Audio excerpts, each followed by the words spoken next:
My presentation is on the movie Safe Haven. Safe Haven is a 2013 drama romance thriller based on the novel written by Nicholas Sparks. The movie is produced by Marty Bowen.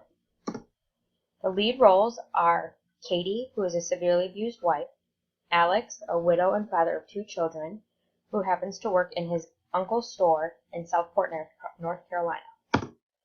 Supporting roles are Joe, Katie's neighbor, Tierney, the drunk abusive husband, and Lexi and Josh, the daughter and son of Alex. Katie arrives in Southport, North Carolina, trying to escape from her past and abusive husband. She comes upon a little store when she arrives where she meets Alex. A series of small events force Katie to form 2 relationships, despite her effort to avoid it, with Joe, her plain-spoken neighbor, and Alex, a widow with 2 children, Lexi and Josh. With the help of her neighbor Joe, Katie realized she had no choice, or she had to choose between a life with safety and happiness or one of fear.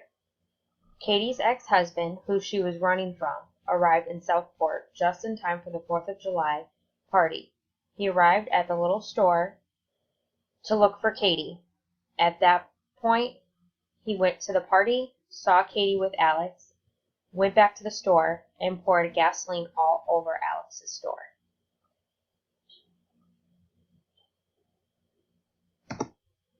The communication concepts in the film are culture, verbal message, nonverbal message, listening, emotional and conversational message, interpersonal relationships, and conflict management. Culture. In the movie, Katie is more of an individualism culture. She is her own person with her own goals, choices, and freedoms. She doesn't conform to just one culture. She is her own person and does things the way she wants it done.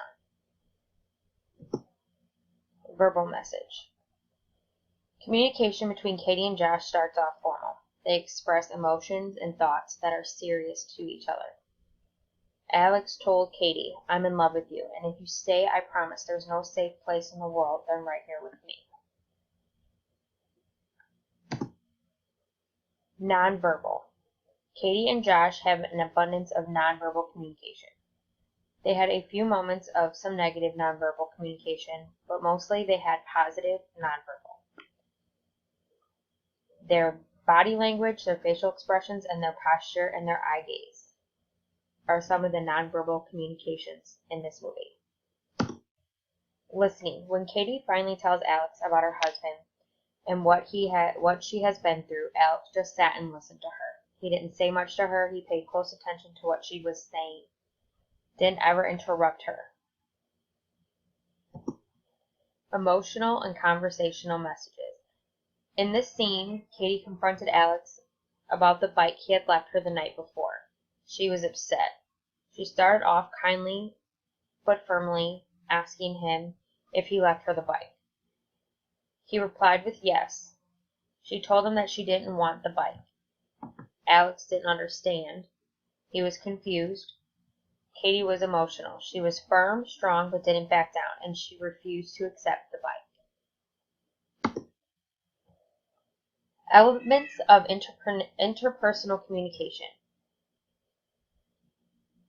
In Safe Haven, you will encounter different elements of communication between Katie and Joe and Katie and Alex. The scene I've picked is one where Katie and Josh go on a date to go fishing.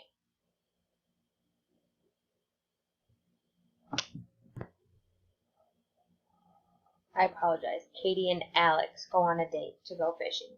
They're on a boat, and Katie asked Alex if he took his wife here a lot. He continued and explained what he went through after the loss of his wife, caring for his children and playing the role of a mom and dad, trying to keep it together, telling her, I always look down, and today with you is the first time that I've looked up." Conflict management. When Alex saw Katie's wanted poster up at the police station, he got upset. He went to Katie and told her she should leave town. He was upset and emotional. Katie went straight to her house and started packing. Joe tried to talk to her, and Katie got upset. When Alex realized what was going on, he drove to the docks to stop Katie. He begged her to stay, and he explained the situation and asked her to explain the situation to him. Things calmed down, and Katie stayed and explained everything to Alex. In this class, it has taught me a more effective way to communicate with not only personal relationships but also professional. I now understand what is appropriate and isn't for professional settings. I am currently changing careers from a hairstylist into business management. This is a huge change. As a hairstylist, you have to be professional, but some of the people in your chair speak to you less than professional. It is a more relaxed environment. Taking this communications class, I feel, will help me transition into a more professional setting. I feel more prepared and ready to communicate.